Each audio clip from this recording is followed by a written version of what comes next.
আমরা ৩০০ আসনে প্রার্থী আমরা প্রস্তুত করে ফেলেছি। প্রাথমিক বাছাই প্রক্রিয়া চলছে, অফিসিয়ালি সেন্ট্রাল ডিক্লারেশন হয়নি, তবে লোকালি বিভিন্ন জায়গায় বাছাই প্রক্রিয়া হচ্ছে, সে খবরগুলো গণমাধ্যমে আসছে, আপনারা এটা দেখতে পাচ্ছেন। এবং এটা আজকের সঙ্গে প্রাসঙ্গিক নয়। তো আমার মনে হয় যে আপনাদের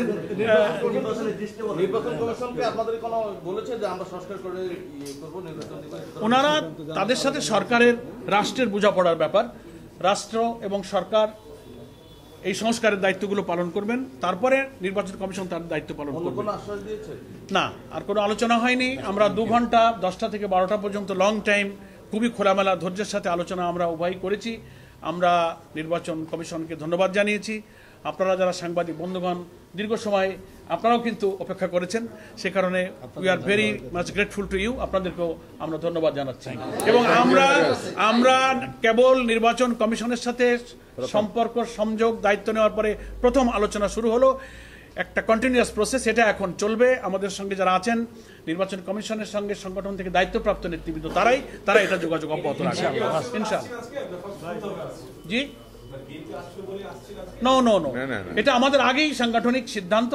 আমরা ইলেকশন করব, নির্বাচনে আইন নির্বাচন কমিশনের দায়িত্ব নিয়ে আমাদের পক্ষ থেকে আগেই সিদ্ধান্ত যে আমরা রুটিন ওয়ার্ক, আমরা এর পূর্ব নির্বাচন টাইমে ইলেকশনে আমরা সেভারেল টাইমস এসেছি, এটা আমাদের দায়িত্ব।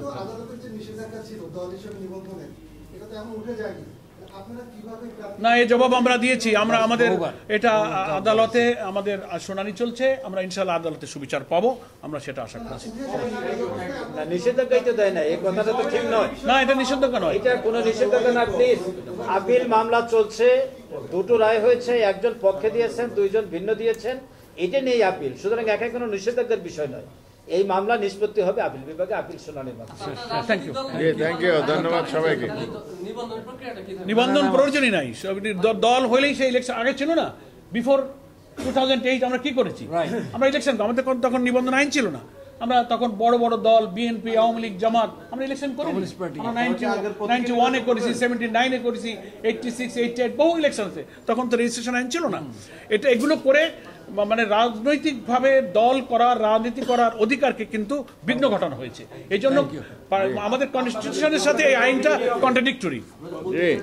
গণতন্ত্র চেতনার প্রতীক আমাদের আছে, দাঁড়িপাল্লা, আমরা সুবিচার পাবো, সেই আইনেই এটা ফয়সালা হবে ইনশাআল্লাহ।